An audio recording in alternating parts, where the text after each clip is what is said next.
Well, welcome to our Spotlight series, and today we're going to be doing 3 movements, 2 variations of a roll-up and the spine twist. For today, we're going to pick the Sveltus Band. Now, this band is a band that I was really happy to encounter. You've got your normal resistance bands, which are often latex bands, just simply there that you can get in most gyms. But for me, the advantage here is I don't have to grab the band to the same degree. It works with pockets. So you can do anything I'm going to do without this band. You can put the hand in and open it out, and then you've got control. We're going to use it for the feet as well on the roll-up. But for the moment, we're going to start with the spine twist. So for the spine twist, I'm going to take the band behind me. I'm going to put my hand in the second pocket in. And this band is available through our site, but it's a 10 kilogram resistance. And the idea here is I don't want to create any tension through the shoulders by using too strong a tension. I want to use it as a contact on the spine twist. My leg position is your leg position. Find your position that allows you to sit up nice and tall. But here when I do my spine twist now,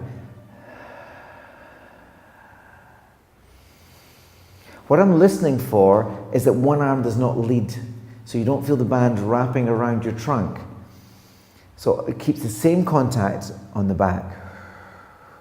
Now, why is this advantageous? First of all, we're connecting to the shoulders, which helps the center work more efficiently. But by controlling the movement so it's not coming from the arms, it means the movement's truly coming from the spine, which is the whole purpose. So it's a feedback tool. If you find the tension is getting too high, it's so easy just to simply change the resistance and still work with the contact. Breathing out on the turn will help you keep the length in your spine when you breathe in. So that would be our spine twist with this band to add some focus to it. So the next one I want to play with is the roll-up. Now, the roll-up is a movement that a lot of people find very stressful. The weight of the body, the hip flexors in the front of the hips, and this muscle here, the rectus abdominis, got a lot of the grabbing work. This one's very happy doing this, but these ones not so much. What we're going to do with the band is exactly as we do from the equipment studio. So if you ever see equipment studio clips, we have a roll-down bar in the Cadillac, and in the Reformer we've got ropes attached to springs.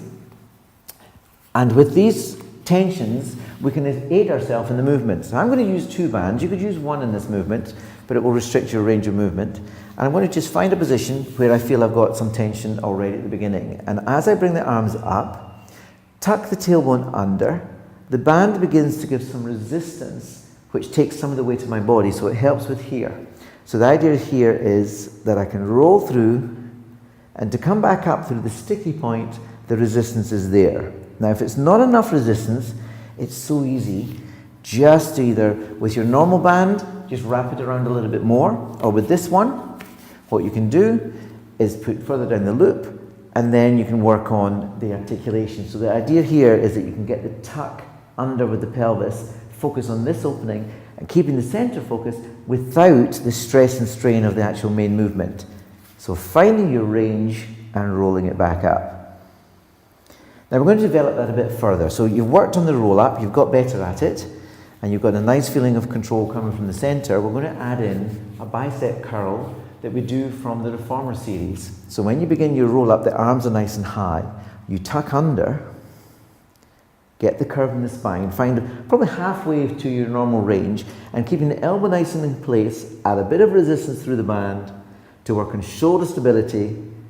You're working this muscle, but the focus is to hold the strength position for longer. 3 times, and then lengthen the arms and roll it back up. So the feeling is nice and parallel to the floor, height, shoulder height. Tuck the tailbone under. Find the point where you've got some support. Keep everything in place, roll through, the heels don't come off the floor, roll through, and roll it back up. One last time, take it back, tuck, control the elbow, flex in the arms. Gaze goes forward, breath is nice and focused, centers in place, lengthen the arms, and roll back up. So I hope those have been helpful for you to work with the band in those 3 movements.